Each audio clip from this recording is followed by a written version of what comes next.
been so long. What's up, guys? Welcome back to the TCG Scrubs podcast. We've been out for about a week, and Joey's been out for like 3 weeks, I think. Yeah. But he's back. You hear him talking. They're in the intro. But thank you guys for joining us. We're definitely pumped and excited to get back into the swing of things. Still slow weeks here in Force of Will with not many competitive tournaments to go over or spoilers starting up just yet, but we have something we wanted to go ahead and cover today. That's going to be the L0 judge test, so that'll be very exciting. We got the okay to talk about this, seeing as the exam has ended. We wouldn't have done it beforehand because they don't want anybody to cheat their way through it. But I kind of gave her a take on it, and maybe some of the answers are correct, and you can let us know if they're wrong in the comments below, or maybe what you answered to see how you did in this test. Some questions we'll breeze through real quickly, but some will spark conversation. One thing I do want to... No, yeah, I was giving the disclaimer of as of right now, we don't know the actual answers for the judge test, and we don't know like our score or anything. It hasn't been scored yet. I know my score, 100%. So we'll be giving how we answered as well, and you can kind of see what we did. But as usual, guys, thanks for joining us. Make sure to check out Happy Little Hug Factory, link in description below. If you guys are looking for certain singles or sealed product, visiting them helps support this channel, and their pre-orders are up for the next set as well. Again, visit link in description below so you can go ahead and check out all those deals. And special thanks to our patrons for always helping us out and upgrading equipment and keeping things going or trying new projects as well. If you guys like to become patrons, visit patreon.com/tcgscrubs. That link is also in the description below.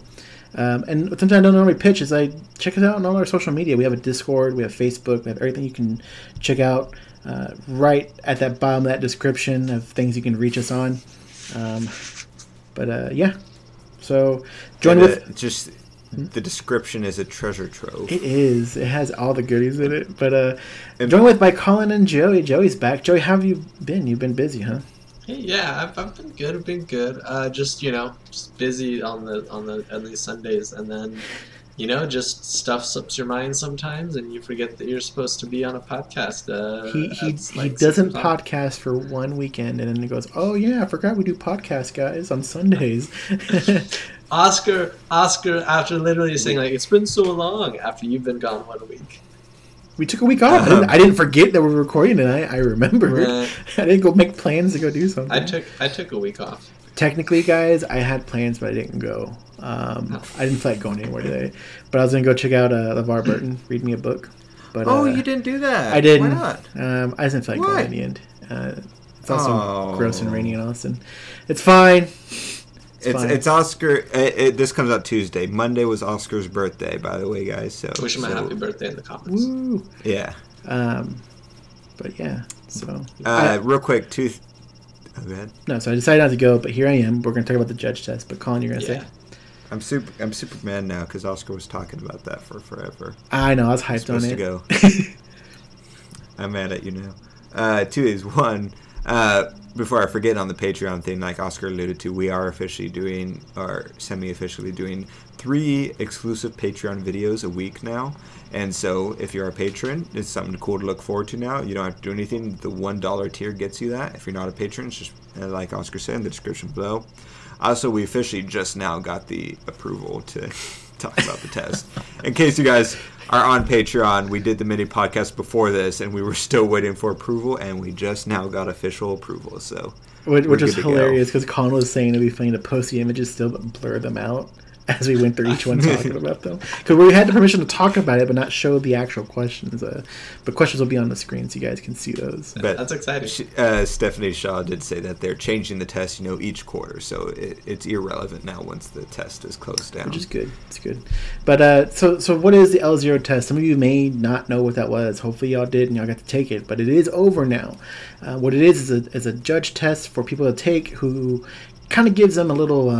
is it recognition or a way for certain people to see if they're permitted to, say, judge smaller events, being like a pre-release or maybe a locals tournament you're running or maybe an ARG states, things to that level. This judge test will show on their website who's passed and the scores they get. Now, this test is available once every quarter for, I believe, 72 hours. There was a bit of issue getting this first test out, but hopefully it's smooth out and iron it all out going forward and they can get them out easier. But 20 questions. I was telling Oscar.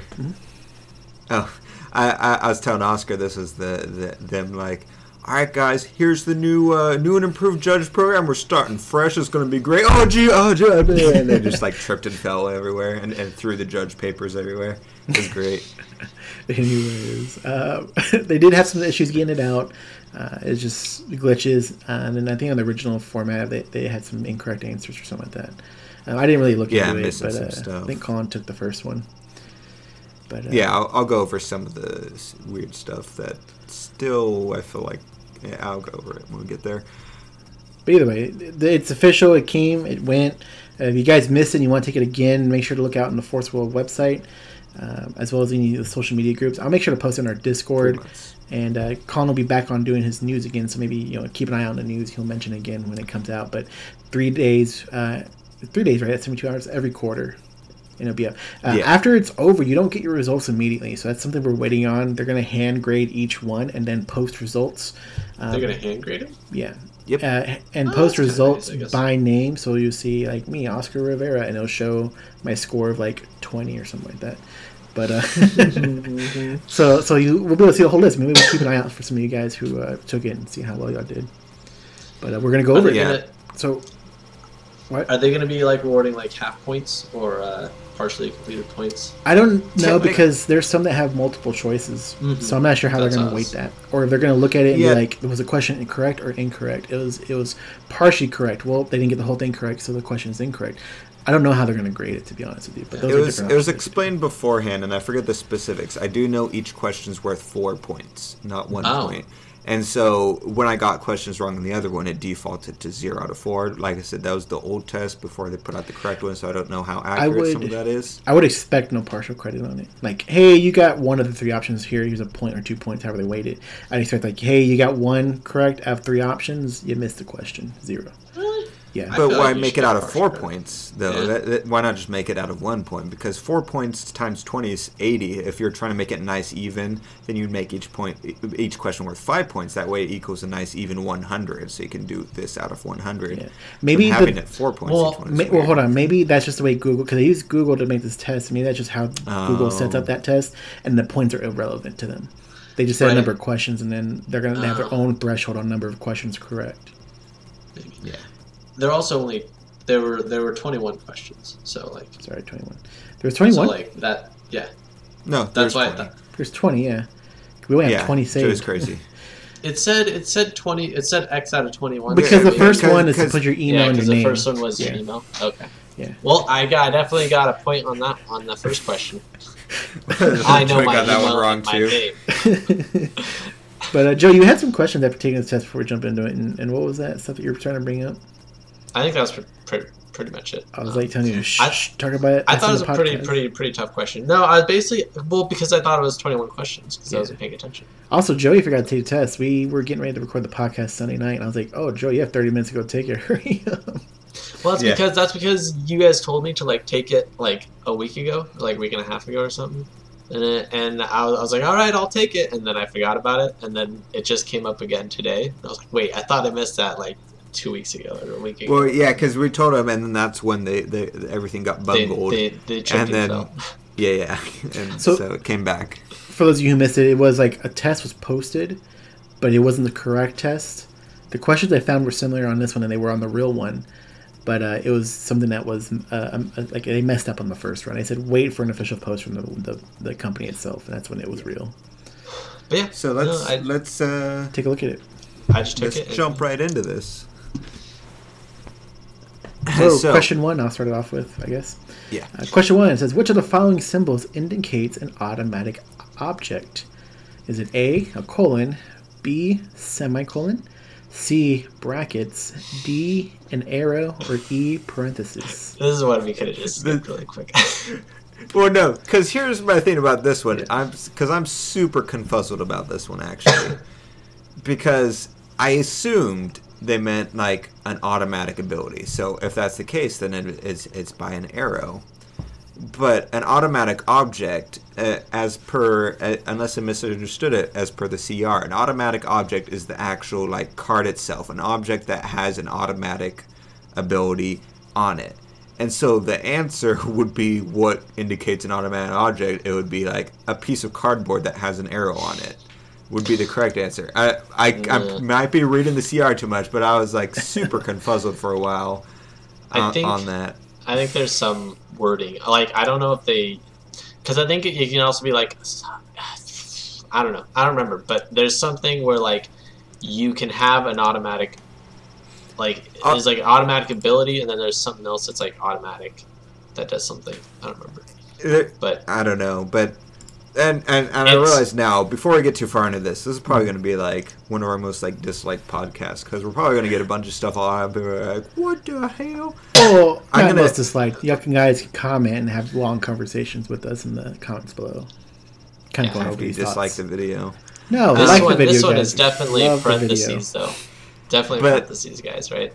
And like I told Oscar, I have trouble with tests. Like going through this, I'd be reading stuff and like I just can't process what it's trying to tell me. If someone walked up to me and was like and did whatever it said but just did it in front of me, I'd be like, oh, bink bink, there you go. But in word for it, I was telling Oscar a cool thing they could do is like, obviously not for the O0 but for the other ones, is like literally just like have two high level judges go and play a game, a Force Will that's a pre-scripted game that goes through every question technically and some sort of interaction they do, but all you do is you watch the game and you have to catch each of those interactions and show them the correct one or do something like that and correct it in real time. And that would be, and so it's 60 minutes, 50 minutes, however long the game is, and you're like, and that would be honestly though, this is kind of fair too though, because you think about how many situations happen when a judge is around. It's like they're not catching misplays all the time. They're being called over and explained a misplay each time. Mm-hmm. So I think a more accurate kind of way to do it would be like have somebody read or explain a situation, and then that kind of mimics the way an actual event would take place. Well, that's what I'm saying. Like it's not just them catching and pointing. It's like, and they're like, hey, that still dies, and they're like, what? Why? And then you explain, oh, because this goes on the stack before that goes on the stack. So technically, it hits the field before blankety blank and all that stuff. And so you still explain the situation to them as you come across the interaction. That'd be a cool test, but obviously that's not for the L0. I'm talking in general. Yeah. I'm just saying for me personally, my ideal scenario for. So this one took a little bit longer to go through, only because we're discussing some ideas we had on it, which won't come up every time. But so guys, what's your other answers on this one? I did go with the arrow D. Yeah, we can skip this one. That one was question 2 is pretty straightforward, but I just want to say this question's irrelevant because Force Will hates despair resonators and inverse resonators. Also, if you don't mind, real quick, these screenshots you guys are seeing on screen, I took. After a while, I realized I didn't need to capture the whole bottom part with A, B, C, D on it, so it also disappears soon. Yeah. Also, the top also disappears. It's fine. So, but yeah, this one's also pretty straightforward. We already knew about inverse and stuff like that. People might not know this. I don't know. It's total cost was zero. Just don't waste time. Just read it, and we'll discuss it. It just asks which of the following is true about despair and inverse resonators, or the inverse set of resonators. And the correct answers is the total cost is 0, and if it's moved from the field to the top of its owner's deck, it's flipped to its hope side. And if it's moved from the field to the removed area, it returns to its hope side. Right? C was correct, right? Yeah, I'm sorry. I'm just realizing you skipped number 2. We're number 3 right now. I was looking at number 2. Yeah. I said I was skipping over 2. Okay. So this is around. This question was because I got to like question 6 or 7 or something, and I realized you could pick multiple answers because they never described that.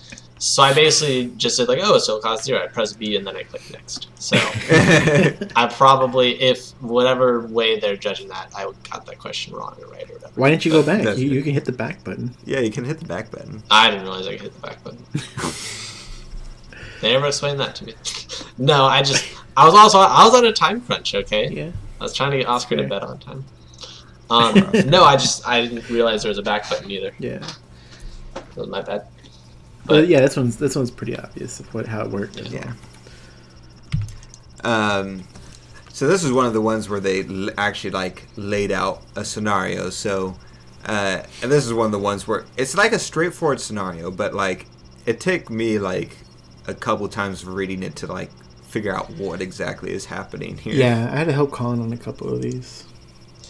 Do you want to ping pong these? So go ahead. I'll take this one, then we can go back to Oscar. Try and paraphrase this one, Joey. Try to explain it really good. On Andy's turn, he plays a final battle to destroy all his opponent's resonators. He then moves to combat and declares an attack from Martian Dark Elf. In response, Nicole plays Aliceris. Which of the following is an accurate representation of what happens when Aliceris resolves? Because Aliceris was played after the final battle resolved, its attack and defense are unaffected, and Nicole may block with it. Well, you don't have to read all the answers. Yeah, no. Well, just okay. So explain Aliceris, to us how it works. We don't have the images on here, so explain what Aliceris is and what he does. When Aliceris enters a field, you do something. When he exits the field, he does something else. Okay, so Aliceris is a resonator. He has quick That's cast, fine. so he can play at quick cast speed. Nothing else. When he enters the field, he moves a chant from graveyard to removed game. From your graveyard to removed, and when he hits the graveyard, you can play that chant that's in the removed area. And so it's basically all the questions are variations of asking if he dies or not, and how his abilities resolve. So and was I the thought, correct answer, Joey?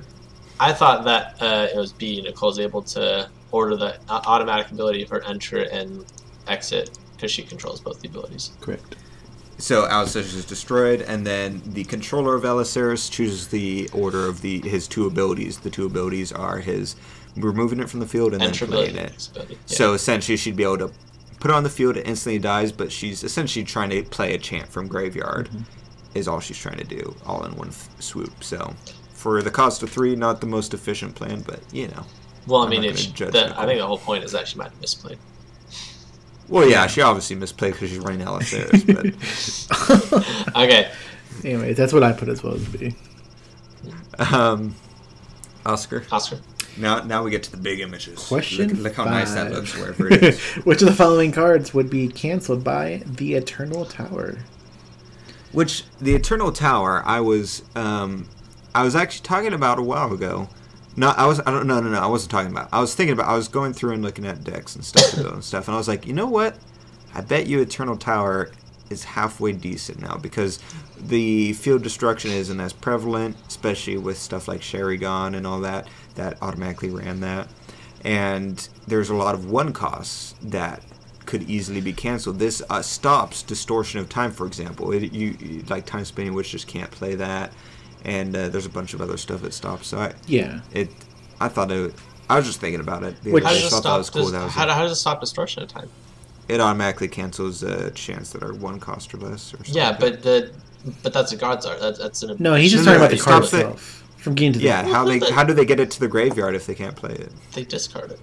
Wait, no, it cancels it. It cancels a one cost or less, so they're just playing. Oh, I'm sorry. It still gets to the graveyard, but it cancels it. But I'm sorry, but still, the point is it's canceled, and then they don't filter. Go to the graveyard, and then she God's Arts. Well, they don't filter, so it's one less card they'll have. But if their goal is to get to the graveyard, then they achieve the goal. So, but the point, the one thing I want to mention is for those who don't know what the Eternal Tower says it cancels anything into one cost or less. It's a chant.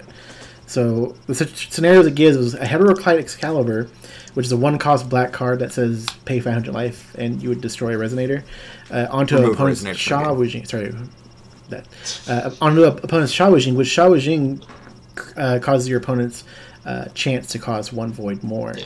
So see, I wasn't sure if that counted or not. It does. It does. So this would not be canceled. It's not a Heteroclite Excalibur becomes a 2-cost card at this point. So it wouldn't be this one. So you can't save this one. The final battle with X equal to 3. So X cost is 3. So it's not a 1-cost card anymore. Yeah. Severing Winds played for 0 on the second card of an opponent played that turn, meaning the card, even though it's printed with the 4 cost on it, is a 0-cost card. D, Evil Elemental Uprising, which is a 1-cost card being played, wouldn't be able to happen. So it's D. Yeah. And C. No, sorry, C. I zoned out. It's a 0-cost card, so it cancels. It's 1 or less. Yeah, C and D. Oh, it's 1 or less. Yeah. Sorry, I zoned out on that. Oh, I didn't read the card very well. So Joey failed the test. Yeah, that's probably. Probably. And so this one, you're starting to get the idea here. Force Wheel really likes canceling stuff. So, which of the following can Keyes' call cancel? And it asks if it can cancel Misty Dragon's delayed automatic ability where it's already removed from game. Can it cancel the ability where it comes back to the field?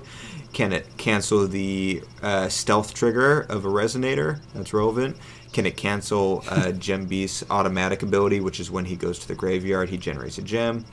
Can it cancel Willful Samurai Spirit's automatic ability, which is its automatic abilities if it goes to what is this automatic actually? Sack from hand for Ayu gives her Pierce, right? No, there's a second one. Yes. Oh, is there? What is it?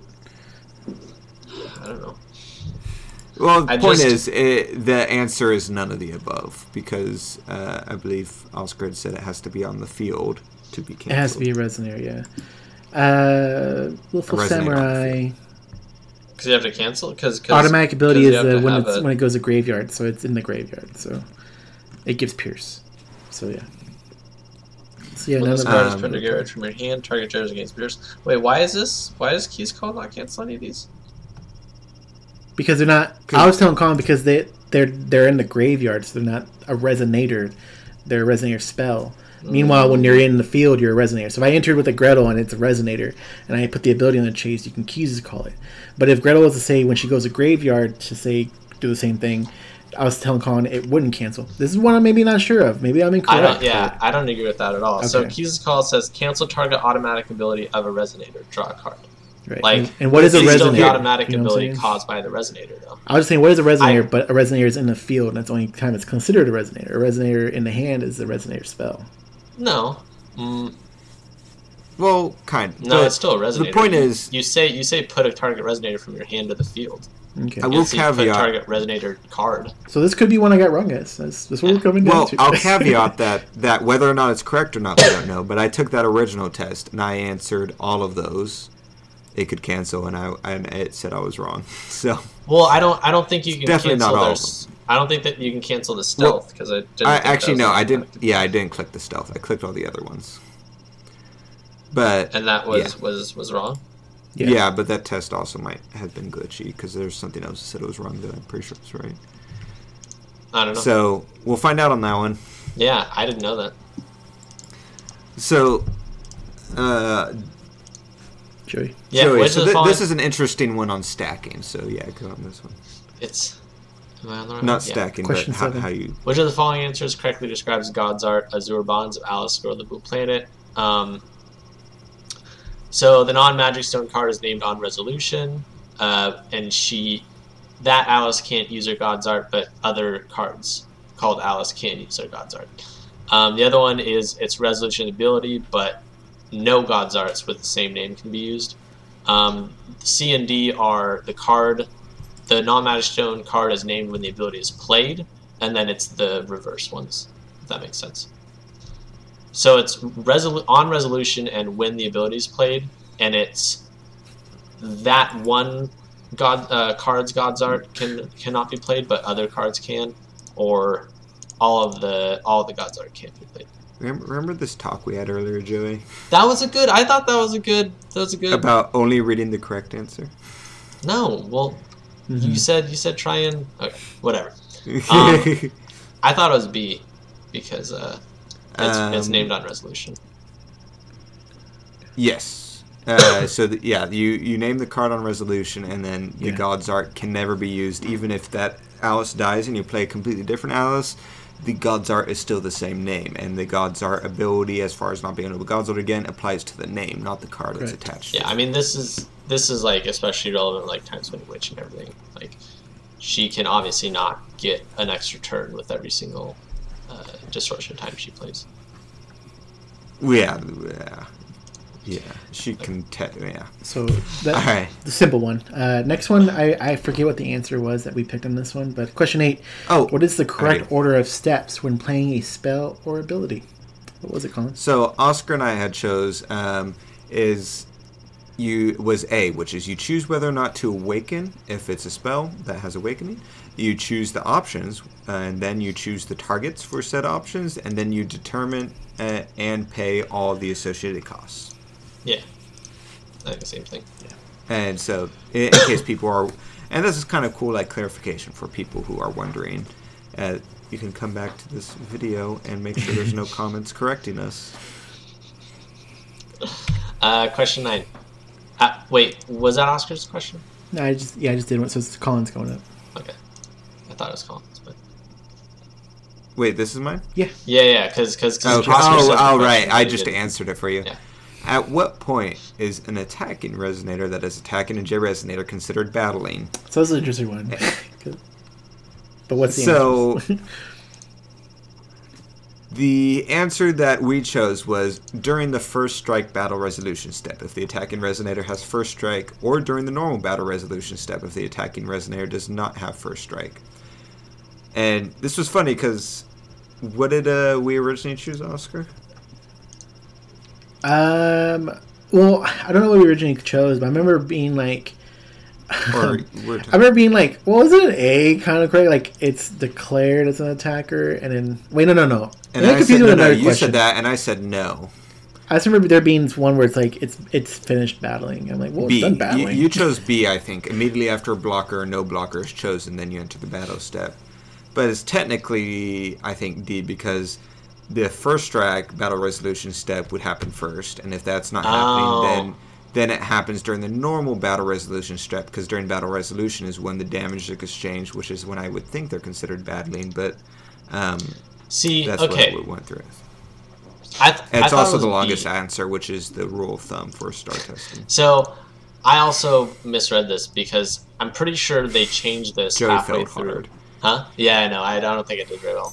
Well, the other issue is that the way Zero first worked, the way this first worked, I thought, was immediately after a blocker was chosen. But I thought they ended up changing it shortly after Zero was introduced to change it. And also D is super wordy. Like, I basically read, like, during the first strike battle resolution step, if the attacking resonator has first strike, and I was like, well, it doesn't matter if they have first strike or not. So I said no. Like, I crossed that answer off because I thought it's just a bad test taker. The first part was wrong. Yeah. But yeah. Oscar's dog's having a heyday. You guys probably didn't hear it because I just muted it. Yeah, I didn't hear it. Y'all being whoever's watching the video, they don't know what Colin's talking about. I do it every time. So Colin looks all dumb, like, Oscar's dog. And everybody's like, what? Okay, next one. Andy controls Dragon Shrine Maiden and plays her judgment process. He tries to use Maiden's activate ability in response, but Nicole calls a judge, believing that Andy cannot do so. Both players declare that they have no responses until after the judgment process resolves and asks the judge to clarify what happens. What should the judge rule? I think Joey's just mad at me now. He's like, well, no, I'm not even going to paraphrase. Fuck you. Well, that's hard to paraphrase. You just be like, hey, this person wants to know if they can tap Dragon Shrine's ability before they judgment, as they judgment. After they judgment. Or, like, declare judgment and in response tap her to draw a card. And, what's the correct answer? I don't know. I thought they could do it. Yeah, they can. So you can tap her, draw a card in response to you paying for your judgment, and you just flip over rested, essentially. So you can. Yeah, you can do the same thing with Kirik. You can judgment with Kirik and in response tap to do his gain his counters, flip over, burn them, and then go up to 20. That's but the arrested. An issue of its own, like but that. something similar to that effect would work, yeah. Yeah. Kirik being this big mystery thing that they never resolved that and how it worked because ruled differently in different parts of the world. Yeah, I think our ruling is correct. They're saying it's and not. even if our ruling is technically... Here's the thing. From the rules of the game, our ruling is correct. You could try to interpret it differently, but how stacking works, it's 100% correct. But even if it was incorrect, the intent of the ruler was for it to work, and so I think that's all that matters. I get you. But, like, it stacks, because Kirik enters, his ability goes on the chase, in response, the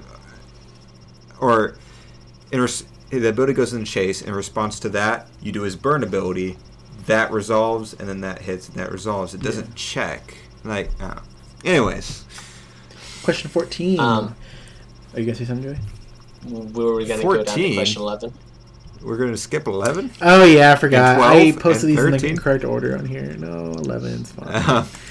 Question 11. Andy plays Heavenly Fruit while Charlotte's prosecutor is in hand. What's the sequence of event occurs as a result? So Charlotte's Protector is the one that says when it goes to graveyard, it will draw a card. But Heavenly Fruit says to discard your hand, and that any card played or going to graveyard from that point would be removed from game instead. So it's kind of like trying to figure out what the order of operations is for would Charlotte's Water Protection go to graveyard or would be removed from game, and does it get its ability? So I forget what the answer was. Like a lot of these lengthy ones, I forget what we picked already because some of these like took a lot of thought. Mm-hmm. So I don't remember what I picked. This is one of the ones that I don't know if we were 100% sure on, but I think we had picked. I remember we picked the one that said essentially that both cards go to graveyard, and that you would draw your one card off of it. Is what I remember us picking. So you put B then. No, because Char's Protector automatic ability does not go in the chase before Heavenly Fruit goes to the graveyard. So it's... Yeah, it does. No, it's A. We went with A. So Char's Protectors goes to the graveyard, Heavenly Fruit goes to the graveyard, and then Char's Protector's automatic ability goes in the chase. That's it. We went with A. Well, I put D. Wait, D? Whoa. Rita's D. I could be wrong. My thing was D. Charlotte's Protector goes to the graveyard.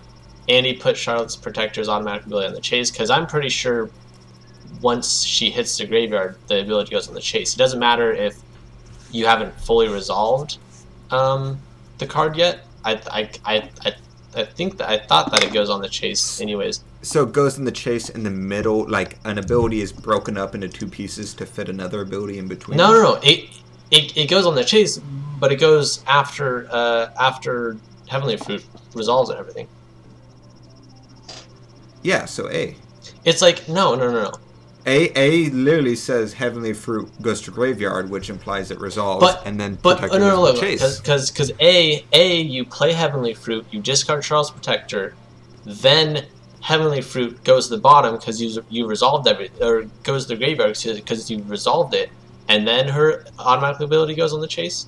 That doesn't make any sense. Because Charlotte isn't technically hitting the graveyard. It's part of the Heavenly Fruit, and so it's not triggering until Heavenly Fruit resolves, and once it resolves, then everything goes and it triggers that card that's in the graveyard. That's what I'm saying. I don't think that's how it works. I'm pretty sure you play Heavenly Fruit, you discard your hand. Once she hits the graveyard, the ability goes on the chase, but it goes above.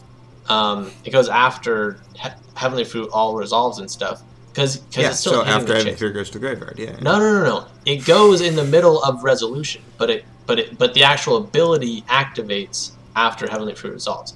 And my thing was, I thought Heavenly Fruit is removed from play because once the whole card is resolved, any card that goes to the graveyard is removed from play. I was thinking about that.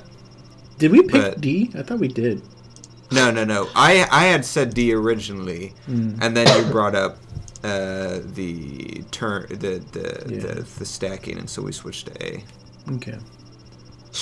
We'll see how this goes, guys. Every question we go over now, I'm like losing more and more confidence in her. I thought it was D because so you play the card, you discard your hand.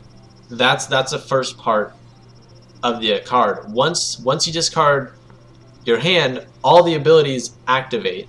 So it goes on the stack, and then you finish your resolution of Charlotte's of Heavenly Fruit. Heavenly Fruit is still on the stack. Heavenly Fruit finishes resolving. So after it all resolves, any card after Heavenly Fruit, once it finishes resolving, any card going into the graveyard is removed. So Heavenly Fruit should be removed from play after you play it. That's how I saw it. I don't know. I thought about that, but yeah, we'll see. Let's go with number 12. Yeah. Like I said, I thought this was a hard test. It was difficult. It was definitely not some easy. Things that some of these coming up, it like multi-pick. That's not fair. So some of them coming up though, you have to read very carefully because like they definitely play on words soon. Mm-hmm. Who's got this one? You. Oscar does. No, I just read the last one. Yeah, so this is the trick. This is one of the trickier ones for me because there's a lot of words. But basically, the long and short of it is you control Lumia. So Lumia has the flicker ability, and you have arrested Dimension Dragon Nidhogg. And so the Nidhogg was brought into play by End of Days. And End of Days basically says put up to X amount of dragons from the graveyard on the field. If they would be removed from the field for any reason, remove them from game instead, and then at end of turn, remove that card from game. Something like that. And so he goes to the end phase, and he targets Nidhogg with Lumia's ability. And so which of the following... And so ask, basically, which of the following will prevent Lumia from either removing Nidhogg or bringing it back after it's been removed? And so it asks, is it going to be the replacement effect of End of Days, that removal that I just went over? Is it going to be if the opponent plays Dawn of Earth, which says if anything would come into play from anywhere other than hand, it doesn't do that. If your opponent plays Winds of Gold, that was weird. If they use Aimu's ability to recover Nidhogg. And so the answer is basically, yeah, if your opponent recovers Nidhogg after you've targeted it with Lumia's ability, then that prevents Lumia's ability from happening because there's no valid target anymore. Mm-hmm. And would B also work? Yeah, I'm going over. There's more than one. Okay. B also works. You started with D, so I was like... Well, because I went top to bottom, and then I was going to go right back up. But yeah, B also works using Dawn of Earth. Yeah. I was also thinking A, because the fact that the card itself prevents it from being removed. See, I thought that was flickered. the same issue with, like, whatever the Bloodless card was or whatever. Blood Boil. Like, I thought it was the same idea of that, where when you flicker it, it's a different card now. So if you can flicker it, it won't allow you to flicker it. Is a point. It says if this card would be moved from field, then this happens instead. Yeah. So it's a replacement effect. So the replacement effect does stop it from happening. So the answer is all of them except for the weird barrier thing. I didn't read End of Days very clearly then, did I? Well, it's a weird card, yeah. It's, like I said, this was one of the ones that took me a while just because there was a lot of reading. Yeah. I paraphrased it, but each one of the cards had like a chunk of text. Mm-hmm. I skipped to the end of End of Days, and I was like, okay. Joey. If a card put into a field this way would leave a field for a non-field zone this turn, remove it from the game instead. Oh, at the next end of turn, remove all cards put into a field this way from the game. Mm-hmm. Joey's having his epiphany. Yeah. Alright, so next one, Joey. Well, damn it. 13. Lucky number 13. Which of the following scenarios immediately leads to an attacking resonator no longer being considered attacking? And see, this is where the multi choice questions, like you pick multiple ones. This is when you kind of It's got been me. like that since question 2. But yeah. Yeah, I know. I didn't realize question 2. I thought it was Scarlet's Agony and Control the Attack and Resonator changing. And I thought those were the only ones. Yes, correct. Yeah. This is the one I thought we had earlier, where I was like saying technically, isn't the resonator dealing damage no longer attacking? Nah, and I told Oscar no because it hasn't dealt damage. If it said the attacking resonator dealt damage, then yeah. But since it's still dealing damage, you're still in the damage step because it's present tense dealing. So yeah, you're just being the first. You're just being like thinking way too hard about that, Oscar. Anyways, we're on 14 now. Yeah. Yep. Okay, this is the one I was accidentally approaching earlier. Anyways, question 14. Which of the following keyword skills have game functionality in multiples? Example is, which of the following keywords skills stack? Now, the go-to that's for sure, no doubts, is Drain. We know Drain stacks for a fact. It's a keyword that grants an automatic ability, so you're granting an automatic ability multiple times. Now, the question is to be what fair... else? Mm-hmm. Yeah, and to be fair, it's not asking what stacks technically. It says which have game functionality in multiples. So all of these technically stack. If you can technically give something pierce 38 times. It doesn't like fizzle each time you try to give it pierce, but it just has no game functionality in multiples of more than one. So D. I just chose D. You chose what? You mean C? Yeah, he means C. Yeah. Sorry, C. Yeah, I didn't D for drain. I didn't think there was any other like trick question about it, but I put C and B, I think, right? Yeah. See, how does limit have like game functionality though? If it had an ability that would allow it to gain another version of it, it would gain the multiple functionality of it. It would be stacked at that point. It'd become a limit of 3. If it had ability to duplicate, it would become a limit of 6. It's like, does anything exist that makes it happen? Probably not at all. Wait. But if it was able to do it, would it work that way? Wait, no. If something had like, oh yeah, I see. So like, if you had a limit 3 and you gave it a limit 1, then the limit 1 would work before the limit 3. No. I mean, the point is, if a card said limit 3 and there was a way to duplicate that ability and said limit 3 again, limit 3 and 3 is limit 6. Would it not be limit 6? No, I don't think so. Because both your limits, limits would activate at the same time, so you just take 2 off. I think. It wouldn't stack. Well, it also 6. depends what it means by stacking as well. Because even on that scenario, I still consider that technically stacking because you're stacking multiple limit abilities. My thing is, if you have a limit of 6 and you get like a limit of 1, your limit isn't going to be 7. It's going to be your limit 1 is going to activate. You're going to remove your counter. Yeah. And then you're going to do the thing. I don't know. But anyway, it's hard to because limit was never something they really explored very much. So there's not. Yeah. I was like the memes though that came out of like flying stacking not that long ago. Or something that had like 20 flyings. It's like, oh, it flies over your guy, right? Yeah, I guess I think it does work how Oscar's talking about it. Is what it looks like to me. That's how we interpreted it when I was looking at that. So I was like, I thought it was 6. This is a good point to bring up. Like one issue I had with this test. I understand why some of these questions are here and stuff like that, but it felt very, very, very, very, very lopsided of New Frontiers versus Wanderer versus stuff that just people don't use. I feel like there should be a bigger emphasis on stuff that people will actually... Because none of this even touches divinity. But like, not a single...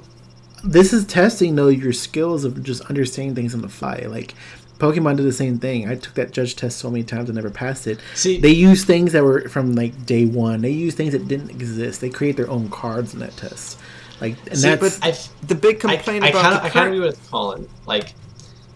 For a level 0 judge test, I think some of this stuff is just like... Yeah, this is perfect questions for L1, but L0 is your locals. What are you playing at your locals? I'll tell you what you're not playing. Wanderer. Limit doesn't stack, so why would I ever need to know that limit stacks? I don't know. I do kind of agree with Colin, but... Yeah. A part of me, though, like, if I get this question wrong... Why do I need to know about drain? That's important to know about for my locals. You know what's really important to know about my locals? Anything from the new cluster at all, period, because of how many people are only doing cluster or doing only New Frontiers, and they have questions about a band ruler in here. I just love it's a band. Go ahead. I know. I'm trying to get this point out before I forget it. I love this whole thing of like complaining on this and like being like, man, this is an L1 like judge question, like.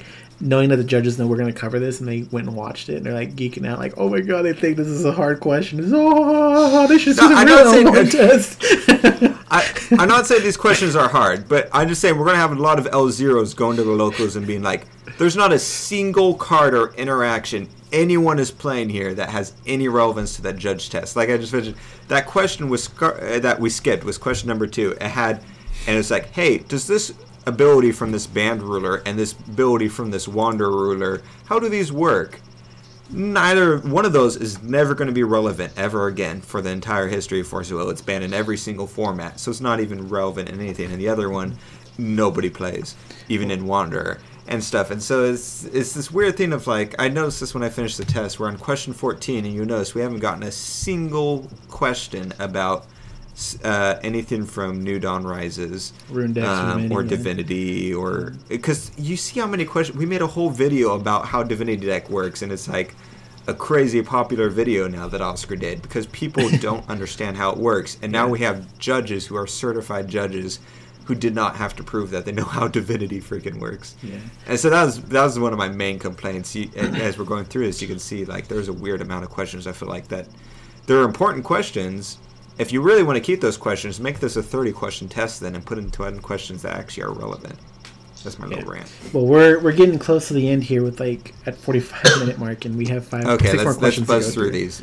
Okay, so this is mine. So we'll skip this one actually because that's not really relevant. So which of the following action sequences is legal? And so the correct so I think this one is important because sequences are a big question, and so this has to do with how you're able to judgment and also how you're able to call a stone. Mm-hmm. And what was the correct answer for this one, Oscar? Calling a stone, recovering your ruler with Howell's activate ability, and doing. I know A is correct. So it was calling a stone, banishing Howell to recover your ruler, and then judgmenting. Mm-hmm. And that's you can't judgment and then call a stone. You can call a stone and then judgment. See, I could not remember that sequence for the life of me, so I did B and C. So like, well, both of these you can call a stone afterwards. And I remember they did like the whole high-speed dash thing. Although, is high-speed dash legal then? No, that C is not because you've already performed a judgment. Okay. And so I remember people were talking about like how you can call a stone if you have like this high-speed dash crazy thing that happened. It's if you're already on your judgment side. Okay, yeah. So. Oh, yeah. It's dumb. I miss high-speed dash. You know, that Wanderer card. Okay, which of the following cards can Cheshire this is interesting. gain keyword? This one I didn't know. I will admit I also was 100% on this either. I never played Cheshire Cat, never saw anyone play it, so this never even crossed my mind. I thought it was none because we put none as well. Yeah. Because they don't have the abilities. They grant the abilities given conditions, and that meant it didn't technically have them. See, I could see arguing like the Red Riding Hood, and Red Riding Hood I think was the only one because like statue didn't make any sense because it wasn't even the resonator didn't even have. I don't know. Yeah, A makes sense. I didn't really pay attention to that. You already had 3 stones, so technically it has the ability on it. So maybe it is. But I don't know. I don't know. Yeah. No, because we had talked about that, and Seal is an ability that activates when it's on the field. We're pretty sure. I thought that too, but it wasn't. Yeah. 18. If Andy controls Neobarrier's shadows and 8 magic stones. This is an interesting one. Which of the following statements are accurate about cards controlled by his opponent Nicole? There may be more than one answer. So, Neobarrier Shadows says you can't use non-will activated abilities once it's unlocked, right? And then and wait. It says you can't use them. Ability. You can't use an activated ability unless they pay 1. The unsealed ability with the 8 stone says it can't use them. Period, except for the non-will one. So Sacred Elf, except for willpower. Right. No, except for will ones. Right. Well, that's how I phrased it. Sorry. So A, I'm trying to get through this really quickly. So A. I know they can use it as long as they pay them 1. So B, Nicole cannot banish Spirit Stone to draw a card. They can't do that, right? I'm forgetting. Correct. They cannot do that. That's an activated ability. Right, because any activated ability. Okay, so C, Nicole will not be able to banish Majin Stone to produce double fire. She can because it will activate. I thought she could. Yeah, Fiery Fox's Reincarnations abilities. They can't do that either. That's the one where you recycle a stone. And E, Nicole will not be able to call a stone through the ability of Flute's Water Dragon, which I said she could because that's a replacement effect of the ruler itself, and the ruler can still call a stone. Yeah, and calling a stone isn't like an ability or anything. Mm-hmm. It's like a game action. Yeah. So that was that one. And this was one an interesting one. So someone has Alice's World of Madness, which take your time on this one because I thought this one was a really good one too. So Alice's World of Madness makes all. So Alice's World of Madness makes both fields have -2/-2. Andy plays and resolves Rapid Growth on a Leaf Guard, so that gave his Leaf Guard, which I think is a 4/7. It gives it +4 +4 +4. And then that all resolves. Nicole then goes, plays, and resolves Water Transformation Magic on the same Leaf Card. So it's asking what is his attack and defense. And so its attack and defense ends up still being 4/4 even with the field card out because Bear Magic Rewrites erases the card, everything. Yeah, rewrites the card and gets rid of the -2/-2 that was on the card. Yeah, I got this one. I got that one. Yeah. Well, this one I went over with Conk. I know he was thinking it was a 2/2, but I reminded him about the rewriting part because like if it had flying being granted by a card in the field, it would rewrite that too, even though it's constantly doing it. It wipes all the different buffs and debuffs and buffs and debuffs from any sources or something like that. So last question, Joey. In which of the following scenarios would a player need to make public the card he or she is searching for? I thought it was just using planting This was beans. the dumb one, right? This is one Colin didn't like, but yes, it's planting beans not planting right? beans. No, planting beans is the only one I Is found right. that was correct. Yeah. Yep. Yes. Colin's like, it's dumb. Yeah. Yeah, it is How is 100% it- dumb because it's a how is it dumb? technicality. You're revealing it just because it's going to the graveyard. You're not revealing it by the effect of a card where it's like, hey, search for your deck, reveal it, and then put it in your hand. It's revealed just because it becomes public information, so it's revealed. But I thought that was just... It's a stupid technicality. They're not saying revealing. They're saying need to make public. Yeah. Which would they need to make public? And you need to make public because it's going to be in your graveyard. But it's hitting your grave... Like, it's part of the... I don't know. I hated it because it's a stupid technicality thing. And I was like, well, that's dumb. I was looking for something because I have it down pat, like, what you need to reveal and all that stuff. And then planting beans is like, well, yeah, technically it's made... I don't know. I just didn't like that was the card they chose, essentially. Yeah. But that was our take on the judge exam. Let us know how you thought we did in the comments below based on what you We guys did correct. awful. I'll tell you guys. Well, yeah, as we went through it the second time, I was like, well, maybe I have a lot less confidence in myself now. I was pretty confident after taking it. But let us know if you guys took it, how y'all felt about the exam. Maybe give us some of your opinions and things you'd see differently. But one last thing I want to mention before we go is the website is being updated. I know I've lacked on some of the events that have happened for top 8 lists, but I'll get those up here soon. But other than that, thank you guys for tuning in and hanging out with us, and we'll see y'all next time. Thanks for watching this train wreck. Bye. Bye.